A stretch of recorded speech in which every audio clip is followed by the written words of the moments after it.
Hello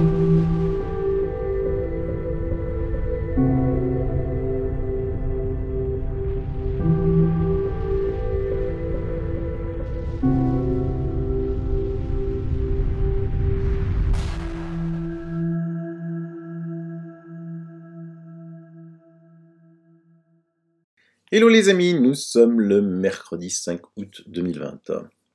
On avance, on avance, on avance. Hein. Même si certains d'entre vous, des fois, peuvent être un petit peu énervés, se laisser au désespoir. Vous savez, la vérité, elle sortira toujours. Comme l'a dit Didier Raoult hier dans son interview à l'IHU Méditerranée. Donc soyez sans crainte, les faits sont têtus, la vérité sortira toujours. Aujourd'hui, il y a eu un article capital dans François. Vous savez que hier, je vous avais mis une étude comparative. Si les Français avaient fait stricto sensu la même chose que les Italiens, on aurait eu 8000 morts de moins. L'Italie qui a été touchée en premier en Europe et durement, très durement, surtout dans la région de la Lombardie. Donc on avait quand même cette avance en France de voir comment ils faisaient les Italiens. Et donc on aurait économisé 8000 morts. Maintenant François a calculé avec, de gros ordinateurs, de grosses simulations, si on avait utilisé les mêmes méthodes que les Allemands, on aurait eu 24 500 morts en moins en France. Donc comment ça a été fait? En fait, ils ont calculé l'indice NRCFR, qui est une mesure de la qualité au fil de temps de la gestion médicale et de soins. Et en Allemagne, ils disent Wer heilt hat recht, qui soigne a raison. Hein. Eux, c'est pas les études existantes, fausses, vraies. Non, ils soignent, ils guérissent comme ils ont toujours fait, comme on a toujours fait en France quand vous aviez la grippe. Hein, on soignait, on vous disait pas de rester à la maison avec du Doliprane. C'est ce que la France a fait, a choisi de laisser à la maison en donnant du Doliprane. Donc ici, dans le graphique, on comprend assez aisément. L'air bleu représente le nombre de décès en France observés sur la période du 22 mars au 10 juillet, hein, en dehors de laquelle les données françaises ne sont pas exploitables, qui s'élève à 29 595 décès, selon les données diffusées par le Johns Hopkins University. Et l'air verte représente le nombre simulé de décès en France si elle avait eu la même courbe de NRSCFR que l'Allemagne. Et donc, on aurait eu 5080 décès. Pourquoi? Parce qu'en Allemagne, il y a une politique de tests massive. Rappelez-vous qu'en France, on disait que les tests ne servaient à rien. On va encore y revenir. Il y avait un confinement très restreint et un médecin libre de prescrire. En France, politique sanitaire, je vous l'ai dit, Doliprane plus rester à la maison et appeler le 15. Interdiction de prescrire de l'hydroxychloroquine à partir du 23 mars 2020 et de l'azithromycine à partir du 9 juin. Donc voilà ce que ça donne. Donc je vous mets cet article dans le descriptif, je vous le mets en premier. Partagez cet article, hein. C'est très très très très très très important. Et donc en fait, c'est une estimation confirmant celle du professeur Christian Perron. Hein. Quand il a écrit son livre, Y a-t-il une erreur qu'ils n'ont pas commise? Ensuite, sur des plateaux de télé, à un moment, il a dit en France, on aurait pu économiser 25 000 morts. Et voilà, il s'est trompé de 500 unités, mais il avait totalement raison. Hein. Et en plus, l'estimation serait même supérieure si l'indice avait été corrigé pour la différence d'âge des populations. Hein. 26% de personnes âgées de plus de 60 ans en France contre 28% en Allemagne. Hein. Donc ça aussi, ça a un effet, parce qu'on l'a vu pendant toutes les émissions, que le Covid atteignait plus les personnes âgées avec de multiples pathologies. Donc chez nous en France, on fait cocorico. Je ne sais pas pourquoi on fait cocorico. Et en plus, la question que l'on doit se poser est si on avait fait comme en Allemagne, on aurait donc eu 5080 morts. Mais la grippe a fait officiellement 72 morts en France. Chiffre jamais observé depuis que la grippe est surveillée. Ce qui fait qu'une fois de plus, cet homme avait raison avant tout le monde, puisqu'il estime que le Covid-19 est désormais l'une des maladies respiratoires les moins graves. Ça, c'était dans sa vidéo d'hier que je vous ai montré. Et on l'avait fustigé, comme on avait fustigé le professeur Perron quand il avait dit qu'on pouvait éviter 25 000 morts. Le professeur Perron avait raison. Et comme on avait tué professeur Raoult quand il avait dit que c'était une grippette. Oui, mais si on le soigne bien, c'est une... vous voyez que c'est vraiment une grippette. On revient au test parce que vous savez, les soi-disant sachants qui savent tout, là, qui se cachent derrière No Fake Med et compagnie, ironisaient quand l'IEHU testait et soignait tout le monde, notamment les asymptomatiques et les jeunes. Finalement, toute la France s'y est mise, les bouches se sont tues, mais pas que la France. Hein. Maintenant, je veux dire, il n'y a personne au monde qui dit que la panacée, ce n'est pas de tester. Donc, tout le monde sait que pour avoir le moins de morts possible, il faut tester massivement. C'est ce qu'a fait l'IHU en premier, professeur Raoult en premier. Là aussi, il s'est fait fustiger pour cela, par les soi-disant No Fake Med et toute la galaxie No Fake Med qu'il y a. En fait, de toute façon, ces gens-là, ils savent que critiquer. Hein. Je vous l'ai déjà dit, ils ne savent faire rien d'autre. Quand vous n'êtes pas de leur avis, vous êtes, je le répète, raciste et d'extrême droite, antisémite, complotiste, conspirationniste et maintenant négationniste. Ils ont trouvé un nouveau mot. Ah, mais nous, c'est bien de leur remettre dans la figure que, ils se trompent. Et encore une fois, le professeur Raoult avait raison. Un article publié dans Science confirme notre hypothèse. Les 4 coronavirus endémiques semblent avoir une immunité croisée avec le Covid-19, expliquant la protection de certains sujets, en particulier les enfants, et une variabilité dans la gravité. Donc en fait, si vous êtes... il y a plein de coronavirus, il n'y a pas que Covid-19. Il y a beaucoup de coronavirus qui donnent des rhumes. Donc si vous avez eu un rhume à coronavirus, eh bien, en fait, vous êtes immunisé contre le Covid-19. Ça s'appelle de l'immunité croisée. Et là aussi, professeur Raoult avait été parmi les premiers à annoncer ça. Voilà. Donc, vous inquiétez pas, la vérité va sortir. La vérité va sortir au fil du temps,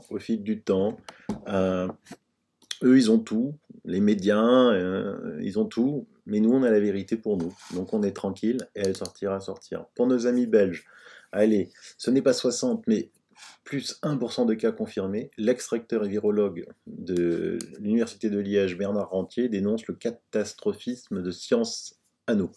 Ça doit être, vous allez me l'expliquer dans les commentaires, ça doit être l'organisme qui chapeaute en Belgique. Plus 40% de cas confirmés ces 7 derniers jours, plus 50%, plus 60%. Chaque jour, l'Institut de... Chaque jour, l'Institut de santé publique Sciences Anno publie sous forme de pourcentage sur les 7 derniers jours les chiffres de nouvelles contaminations en Belgique. Et chaque jour, ces pourcentages sont de plus en plus élevés. Face à cette manière de présenter les chiffres, de plus en plus de voix autorisées s'élèvent, et parmi elles, celle de Bernard Rentier, l'ancien recteur de l'Université de Liège, qui est également virologue. Ça, c'est évidemment fait pour présenter des chiffres où les gens, ils ont peur, quoi, ils vont se cacher au fin fond de la forêt, quoi. Et pourquoi dénoncer cette manière de faire? Ce n'est pas ce pourcentage-là qu'il faut donner, c'est le pourcentage de nouveaux cas par rapport au nombre de tests effectués, explique le virologue. C'est beaucoup plus logique. Plus on fait de tests, plus il y a de cas, évidemment. Sciences Anno possède ces chiffres. Il faut les donner, même si il n'en a pas envie. Ce n'est pas normal. Tout le monde tremble, mais qu'est-ce que ça représente réellement? En chiffre absolu, qu'est-ce que 300 ou même 500 cas par jour à l'échelle de la Belgique par rapport à une grippe normale, même si celle-ci est plus mortelle? Et en plus, ces cas concernent davantage de jeunes qui sont moins soumis à des complications. Donc vous voyez, c'est la manipulation, elle est partout, dans tous les pays du monde, c'est une manipulation mondiale. Hein. Ce qu'on attend, on attend ça. Hein. Ceux qui sèment la panique, c'est les mêmes qui veulent vendre le vaccin. Hein. Et ils ont le bras long, Allez, on va aux US. Sondage, 84% des Américains blâment les médias pour les divisions politiques dans le pays. Et avec cette petite truc, CNN virus, quoi. Hein. CNN, c'est... Hein, j'avais souvent... The media is the virus. La plupart des Américains ont perdu confiance dans les médias pour diffuser les informations de manière objective, a déclaré Sam Gill, vice-président principal de la Knight Foundation. C'est corrosif pour notre démocratie. Comme nous l'avons souligné hier, de nombreuses personnes qui travaillent dans les médias grand public démissionnent maintenant en raison du biais flagrant de l'industrie et de son impact corrosif sur la société. Une personnalité de la télévision chevronnée admis à la productrice de MC-NBC, Ariana Peccary, Nous sommes un cancer et il n'y a pas de remède. Ajoutant, mais si vous pouviez trouver un remède, cela changerait le monde. Peccary, elle-même, a démissionné parce qu'elle a déclaré que les médias faisaient tout pour bloquer la diversité de pensée tout en promouvant des voix marginales, hystériques, pour les cotes d'écoute. La chroniqueuse du New York Times, Barry Weiss, a également démissionné le mois dernier, affirmant qu'elle avait été saluée par ses propres collègues comme raciste et nazi pour avoir osé se livrer à une mauvaise pensée en ne faisant pas écho à la rhétorique marginale de la justice sociale. Voilà, maintenant, il rajoute un septième terme, t'as un nazi. Quoi. Il va rajouter fasciste, et puis voilà, on a la gamme complète de leurs arguments. Il n'y a rien d'autre derrière. Il n'y a que ça. Allez, Robert Redfield, directeur des Centers for Disease Control and Prevention. Là, c'est du lourd, quand même. Hein. Directeur de la CDC. Hein, a admis vendredi que les hôpitaux ont une incitation financière à surdéclarer les décès dus au coronavirus. Je pense que vous avez raison en ce sens, que nous l'avons vu dans d'autres processus pathologiques également, a-t-il déclaré. Vraiment, dans l'épidémie de VIH, quelqu'un peut avoir une crise cardiaque, mais aussi être séropositif. L'hôpital préférerait la classification pour le VIH parce qu'il y a un meilleur remboursement, a déclaré Redfield lors d'une audition à la Chambre vendredi, interrogé sur les incitations perverses potentielles et comment ils pourraient affecter notre réponse au coronavirus. Donc je pense qu'il y a une certaine réalité à cela, a-t-il ajouté. Je pense que quand il s'agit de problèmes de remboursement de l'hôpital ou de personnes qui obtiennent leur congé, il pourrait y avoir du jeu là-dedans, coup sûr. Plusieurs autres experts de la santé, dont la coordinatrice de la réponse au coronavirus de la Maison-Blanche, Deborah Birx, ont confirmé que les décès par coronavirus sont généreusement comptés. En mai, Birx a déclaré que les hôpitaux surestimaient les décès jusqu'à 25%, et plusieurs rapports ont détaillé des cas individuels dans lesquels les hôpitaux ont attribué à tort la cause du décès au virus, y compris le cas d'un homme décédé d'une blessure par balle à la tête en Floride. Dans un cas, un homme de 90 ans est tombé et s'est cassé la hanche. Dans un autre, une personne de 70 ans est décédée de la maladie de Parkinson. Sur les 581 décès signalés, seuls 169 d'entre eux ont été répertoriés comme de simples décès par corona, sans facteur contributif. Le CDC a également été surpris en train de rapporter ces chiffres trompeurs. Le mois dernier, il a été révélé que le site web du CDC recensait 3721 décès de coronavirus qui ont été caractérisés comme des blessures, empoisonnements et autres événements indésirables, intentionnels ou non intentionnels. Et ça, c'est partout. Et ça, je le raconte depuis des mois, des mois. Hein. Je sais pas, quand j'ai fait mes émissions sur ce médecin légiste allemand qui disait qu'il a trouvé zéro. Entre tous les morts dans la ville de Hambourg, il y avait zéro mort dû au coronavirus. Quand je vous avais présenté les statistiques en Italie sur les réelles causes du coronavirus, il n'y avait plus que 12%. 12%. Hein. Donc, et c'est partout. Et on rembourse partout mieux le coronavirus. Même chez le généraliste. Vous allez chez votre généraliste pour une angine, c'est 27 euros, 23 euros. Vous y allez parce que c'est Covid, c'est 55 euros. Je ne dis pas qu'il va préférer toucher 55 que 23. Non, mais admettons qu'il se trompe, parce que entre la grippe, parce qu'il n'y a que 72 morts de la grippe, hein, entre la grippe et le corona, les symptômes, pour rester à la maison du Doliprane, ils sont très proches. Hein. Donc s'il dit que c'est la grippe, et puis en fait ça se trouve être le Covid, il va se faire taper sur les doigts, t'as pas su détecter un cas qui va donner un cluster. Tandis que s'il dit que c'est le Covid, ben voilà. Hein. Et on continue dans les bonnes nouvelles. Un doc caché de la FDA explique pourquoi. Le liar, je menteur. Fauci, c'est celui-là, hein, je vous le rappelle, celui qui est à gauche, là, le docteur Fauci. Dont tous les démocrates sont complètement amoureux. S'oppose à l'hydroxychloroquine, explique les meilleurs médecins. Alors pourquoi? Ben voilà, un document qui n'est plus disponible auprès de la Food and Drug Administration, c'est-à-dire la FDA, des États-Unis concernant l'autorisation d'utilisation d'urgence du traitement potentiel contre le Covid-19 semble suggérer que l'hydroxychloroquine satisfait aux critères de classification mais ferait obstacle à d'autres médicaments lucratifs et à quoi? À un vaccin. Le traitement possible, évité par les médias grand public et Big Tech, Big Tech, c'est Twitter, Facebook, tout ça, hein, à des champions de grande envergure, des épidémiologistes de Yale aux médecins de première ligne, en passant par le président Trump. Malgré ce soutien, corroboré par des études scientifiques, l'établissement médical sous les auspices du docteur Anthony Fauci a refusé d'accorder à l'hydroxychloroquine une autorisation d'utilisation d'urgence. Mais comme dit Dr Raoult, ben, les faits sont têtus et ça va sortir. Et donc, vous avez le dossier complet quand même, hein, ici, ou comme le décrit le docteur Tselenko, dont je vous parle aussi souvent, qui est le Raoult US. Il y a 150 000 cadavres dont la plupart ont pu être évités si le docteur Fauci avait agi de manière morale et correcte. Donc on retient le chiffre qui dit, docteur Tselenko, c'est 150 000, parce que va paraître ce soir, ou pendant que je fais l'émission, l'étude de François, cette fois-ci, François donc avait fait la France versus l'Italie. Donc si la France avait fait le même protocole que les Italiens, 8000 morts, la France, si elle avait fait les mêmes protocoles avec l'Allemagne, 25 000 morts en moins. Ensuite, ils ont fait les États-Unis, s'ils avaient fait la même chose que l'Italie. Alors, je ne sais plus le chiffre, mais je crois que c'est 41 000 ou 48 000 morts en moins. On va voir, parce qu'ils vont faire les études. Est-ce que si les États-Unis avaient utilisé les mêmes méthodes que l'Allemagne? On va voir si ça arrive à 150 000, comme le docteur Tselenko le dit. On est aux US quand même, je vous laisse une bonne petite nouvelle. Hier j'ai publié, tiens, les choses semblent bouger. Dans l'une des villes les plus anti-Trump depuis que Soros a lâché ses fauves, Trump revient en grâce, cela bouge, les amis, ne perdez pas espoir. Alors maintenant, après les US, je vous emmène où? Je vous emmène au Brésil.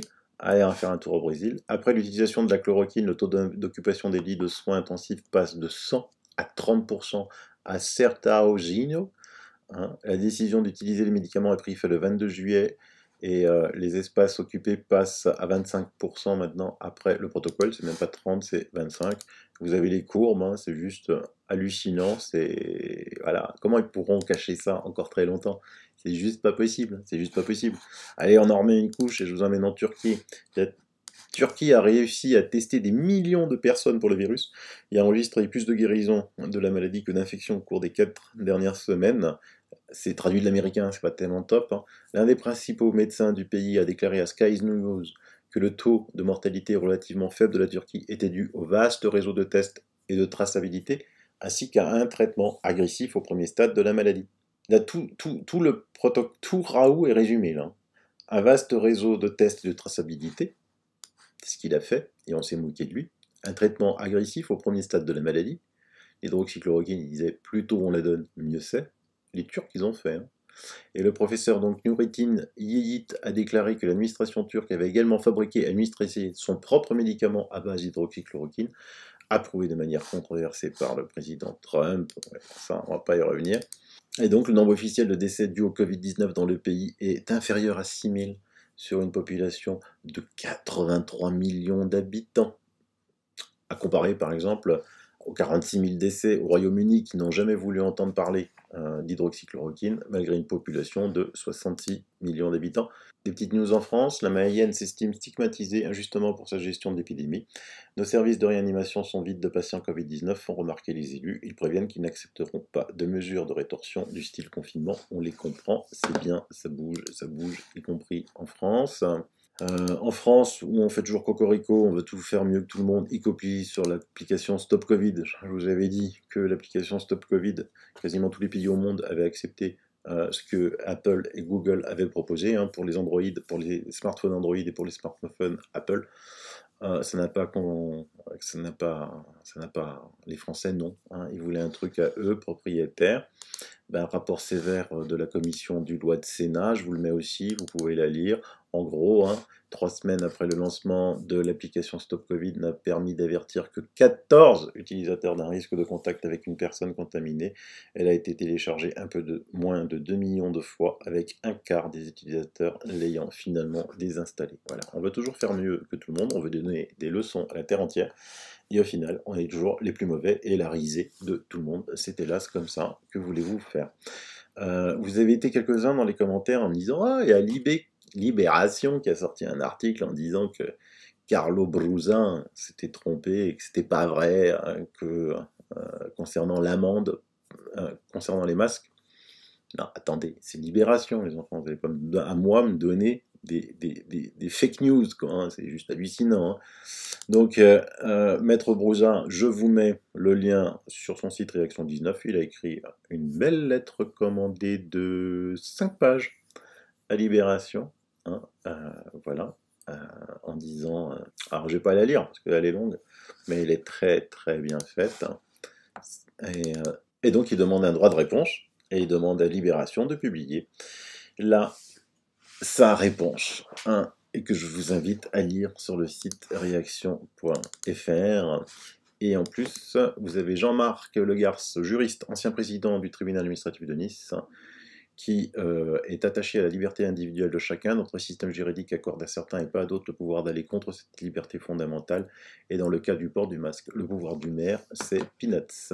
Et donc, il a été devant le tribunal administratif pour dénoncer Estrosi, le maire de Nice, qui veut faire porter le masque en extérieur. Évidemment, le tribunal administratif ne l'a pas suivi. Il ne fait pas appel parce que de toute façon, ça va remonter au Conseil d'État. Le Conseil d'État, déjà avant, pendant le confinement, avait refusé le port du masque aux maires qui l'avaient demandé dans beaucoup de villes, ici compris là où je suis moi, à Strasbourg. Donc on va voir ce que va décider le Conseil de l'État. Voilà, je ne vous embête pas plus pour ce soir. Il y a plein de bonnes nouvelles. Restez optimiste, continuez à éveiller les gens. Moi, de ce que je vois, de ce que j'entends, de ce que l'on me rapporte, comme je vous l'ai dit, tous les jours qui passent, vous avez ceux qui croient le gouvernement, les médias des fake news, et vous avez les gens éveillés. Mais tous les jours, ceux qui croient au gouvernement et qui croient aux fake news viennent chez nous. J'en connais aucun d'éveillé qui va de l'autre côté. Il faut juste un peu de patience, il faut juste un peu de patience. C'est long, je vous l'ai toujours dit, ce sera difficile, je vous l'ai toujours dit. Ils ont beaucoup de pouvoir, ils ont encore d'autres cordes à leur arc, mais nos rangs, tous les jours, grandissent. Voilà, et ça c'est la bonne nouvelle, et je vous ai présenté quand même ce soir plein de bonnes nouvelles. Et nous, sans prétention aucune, on détient la vérité. Eux détiennent l'arrogance, la calomnie, les gros mots, la grossièreté, c'est tout ce qu'ils ont. C'est tout ce qu'ils ont en face. Donc restez zen, restez calme, argument contre argument, convaincre chaque jour quelqu'un. Allez, bisous, bye bye, ciao.